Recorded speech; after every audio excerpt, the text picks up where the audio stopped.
வாங்க சொல்லுங்க, கேளுங்க, ஜஸ்ட் கேளுங்க. கச்சத்தீவுக்கு உரிமை கொண்டாடுற மாதிரி நாங்கள் மீண்டும் தரோம் அப்படின்னு சொல்லியிருக்காங்க பிரதமர் மோடி அவர்கள். அண்ணாமலை வந்து கடைசி நேரத்தில் தகவல் பெற்று எப்படி பார்க்குறீங்க? பல கேள்விகள். ஒன்று வந்து இந்த விஷயத்தை எடுக்கிற இந்த நேரம், இதனுடைய புரிதல் இல்லை இது பற்றின ஒரு விவரங்கள் வந்து பொதுமக்களான நம்மளை விட அதிகாரத்தில் இருக்கிற அவங்களுக்கு எப்போவுமே தெரிஞ்சிருக்கிற விஷயம். 2014 முதல் முறையாக பாரதிய ஜனதா கட்சி ஆட்சிக்கு வந்தப்போ அப்போவே இந்த பேச்சு எடுக்கப்பட்டது. எடுக்கும்போது இதெல்லாம் நான் பண்ணுவேன், இதெல்லாம் நான் மீட்டு கொடுப்பேன், தமிழ்நாட்டின் மீனவர்களுடைய பாதுகாப்புக்கு நான் இதெல்லாம் செய்வேன் அப்படின்னு சொன்னது 10 வருஷமாக எந்த செயல்பாடு இல்லாமல் இப்போ தேர்தல் தேதி அறிவிச்சாச்சு, எல்லா வேலைகளும் விறுவிறுப்பாக போயிட்டுருக்கு.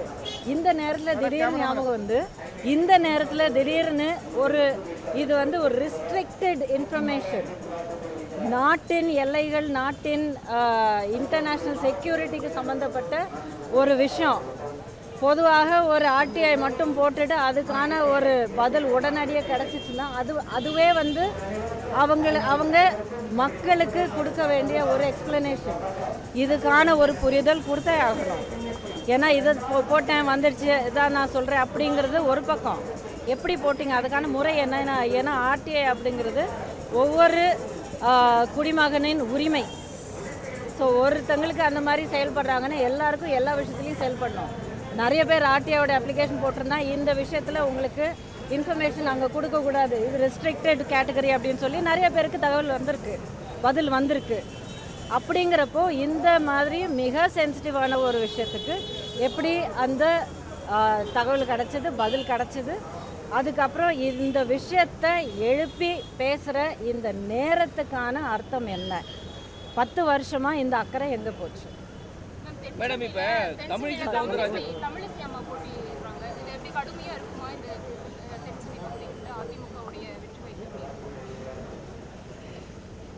ரெண்டு பேருடைய ப்ரொஃபைல் நீங்கள் பார்த்தீங்கன்னா திமுக உறுப்பினராக இருந்தாலும் வேட்பாளராக இருந்தாலும் பிஜேபியோட வேட்பாளராக இருந்தாலும் டிஎம்கேவுடைய வேட்பாளர் நீங்கள் பார்த்தீங்கன்னா அவங்க சிட்டிங் எம்பி இங்கே கடந்த 5 வருஷத்தில் யாருமே பார்த்துருக்க மாட்டாங்க. மிஞ்சி போன மக்கள் சொல்கிறாங்க அப்படியே அவங்களுடைய ஏசி காரில் அப்படியே தாண்டி போயிட்டுருக்கும்போது அப்பப்போ பார்த்துருக்கலாம், தவிர எந்த ஒரு தேவைக்கும் அவங்க வந்து நின்னதில்லை.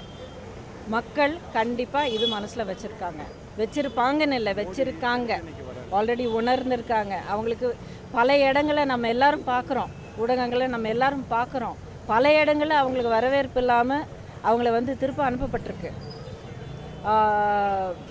டாக்டர் தமிழிசை சவுந்தரராஜன் அம்மையார் நீங்கள் பார்த்தீங்கன்னா அவங்க வந்து மூத்த தலைவர், அவங்களுக்கு இருக்கிற அனுபவமும் அவங்களுக்கு இருக்கிற ஒரு எனர்ஜி, அவங்களுக்கு இருக்கிற ஒரு பற்று எல்லாருக்கும் தெரியும்.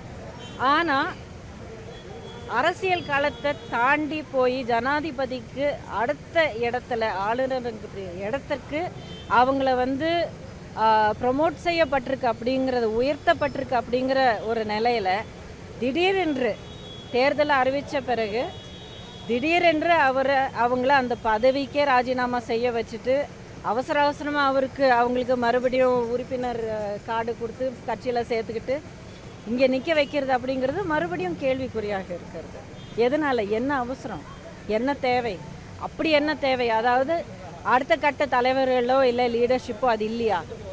அப்படி இருந்ததுன்னா அமைப்பு எந்த நிலையில் இருக்குது? அமைப்போடைய நிலையை பார்த்து தான் நாளைக்கு எந்த ஒரு கட்சியாக இருந்தாலும் பதவிக்கு இல்லை ஏதோ ஒரு இடத்துக்கு ஜெயிச்சு வந்தால் எப்படி செயல்படுவாங்க அப்படிங்கிறது ரொம்ப தேவையான ஒரு விஷயம். ஸோ இதெல்லாம் இத்தனை கேள்விகள் இதில் அடைஞ்சிருக்கு, இத்தனை விஷயங்கள் இதில் நம்ம புரிஞ்சிக்க வேண்டியிருக்கு.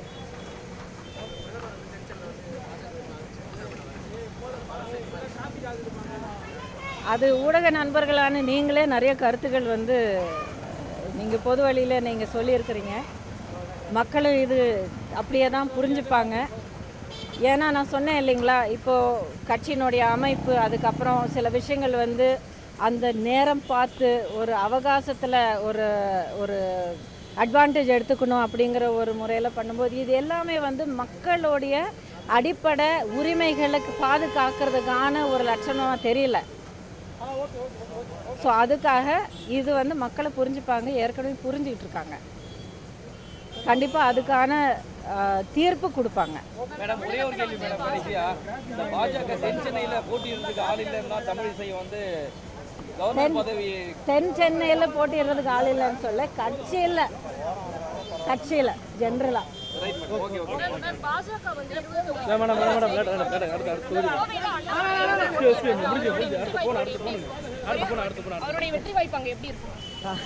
இதுதான் இவ்வளோ நேரமும் அதை பற்றி தான் நான் பேசியிருந்தேன். ஸோ நம்ம பார்ப்போம். நன்றி.